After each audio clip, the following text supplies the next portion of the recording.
महाराष्ट्राच्या राजकीय वर्तुळात सध्या एकाच विषयाची सर्वात जास्त चर्चा रंगली आहे। ती म्हणजे महाराष्ट्राचे मुख्यमंत्री देवेंद्र फडणवीस हे राज्याची धुरा सोडून दिल्लीच्या केंद्र सरकारमध्ये जाणार का? या चर्चा अचानक निर्माण झालेल्या नाहीयेत। एका बाजूला पुण्यात आयोजित एका पुस्तकाच्या प्रकाशन सोहळ्यात देवेंद्र फडणवीस यांचे काका बाळासाहेब फडणवीस यांनी व्यक्त केलेला ठाम विश्वास आणि दुसऱ्या बाजूला शिवसेना ठाकरे गटाचे खासदार संजय राऊत यांनी केलेला खळबळजनक दावा।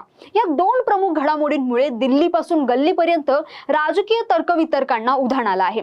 या चर्चांमुळे देवेंद्र फडणवीसांना दिल्लीला पाठवण्याची घाई विरोधकांना झालेली आहे असं दिसतंय, कारण विरोधकांकडून वारंवार विधानं केली जात आहेत। अशातच राऊतांनी देखील एक दावा केला आणि यावर काँग्रेसचे आमदार विजय वडेट्टीवार यांनीही शुभेच्छा दिल्यात। नेमकं विरोधकांना फडणवीसांना दिल्लीत का पाठवायचंय? देवेंद्र फडणवीस दिल्ली जाण्याच्या चर्चांना एवढं बळ का मिळालं आणि पडद्यामागे खरंच काही घडतंय का? पाहूयात याबद्दलची सविस्तर माहिती। नमस्कार, मी जान्हवी आणि आपण पाहत आहात टाइम महाराष्ट्र। महाराष्ट्राचे मुख्यमंत्री देवेंद्र फडणवीस दिल्लीला जाणार अशा चर्चा गेल्या काही दिवसांपासून रंगल्या आहेत। देवेंद्र फडणवीस यांनीही या चर्चांचं अनेकदा खंडन केलंय, मात्र तरीही हाच विषय काढून वातावरण तापवण्याचा प्रयत्न केला जातोय असं दिसतंय। महत्त्वाचं म्हणजे मुख्यमंत्री देवेंद्र फडणवीस यांना दिल्लीला पाठवण्याची घाई विरोधकांना झाल्याचं दिसून येतंय। या चर्चा होत असतानाच पुणे येथे मुख्यमंत्री देवेंद्र फडणवीस यांच्या जीवनावर आधारित देवाभाऊ या पुस्तकाचा प्रकाशन सोहळा पार पडला। या कार्यक्रमात बोलताना देवेंद्र फडणवीस यांचे काका बाळासाहेब फडणवीस यांनी देवेंद्र फडणवीस यांच्या बालपणापासूनच्या आठवणींना उजाळा दिला। यावेळी त्यांनी माझा पुतण्या आज न उद्या भारताचा पंतप्रधान होईल असा ठाम विश्वास त्यांनी व्यक्त केला। देवेंद्र यांनी एकदा कोणती गोष्ट मनावर घेतली की ती पूर्ण केल्याशिवाय थांबत नाही। त्यांचा अभ्यास आणि कार्यशैली खरोखरच अलौकिक असल्याचं बाळासाहेब फडणवीस म्हणाले।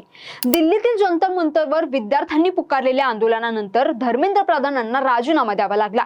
त्यानंतर देवेंद्र फडणवीस देशाचे शिक्षण मंत्री होतील असा दावा शिवसेना ठाकरे गटाचे खासदार संजय राऊतांनी केला होता।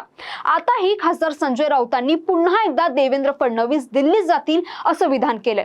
दिल्लीत विद्यार्थ्यांच्या मोठ्या आंदोलनानंतर पंतप्रधान मोदींना 12 वर्षात पहिल्यांदाच एका केंद्रीय मंत्र्याचा राजीनामा घ्यावा लागला असा संदर्भ राऊतांनी दिला। कोट्यवधी तरुणांच्या भविष्याशी जोडलेल्या शिक्षण खात्याला वाळवी लागली होती आणि विद्यार्थ्यांनी सरकारला माघार घेण्यास भाग पडलं असंही ते म्हणाले। राऊत यांच्या दाव्यानुसार पंतप्रधान मोदींच्या मनात शिक्षण खात्यासाठी एक दूरदृष्टी असलेला, उच्च शिक्षित आणि प्रशासकीय पकड असलेला नेता नेमायचा आहे। या देशात उत्तम शिक्षण मंत्री देवेंद्र फडणवीस होऊ शकतात हे ठाऊक असल्यानेच पंतप्रधान मोदींनी स्वतः फडणवीस यांच्याशी चर्चा करून त्यांना केंद्रीय मनुष्यबळ विकास खात्याची जबाबदारी स्वीकारण्याची सूचना दिली आहे। फडणवीस केंद्रात गेले तर महाराष्ट्राचा पुढील मुख्यमंत्री कोण हा प्रश्न उद्भवतच नाही असा टोलाही राऊतांनी लगावलाय। खासदार संजय राऊत यांच्या या दाव्यानंतर भाजप गोटातून तीव्र प्रतिक्रिया उमटली आहे। महाराष्ट्राचे महसूल मंत्री चंद्रशेखर बावनकुळे यांनी राऊतांचा दावा पूर्णपणे फेटाळून लावला आहे।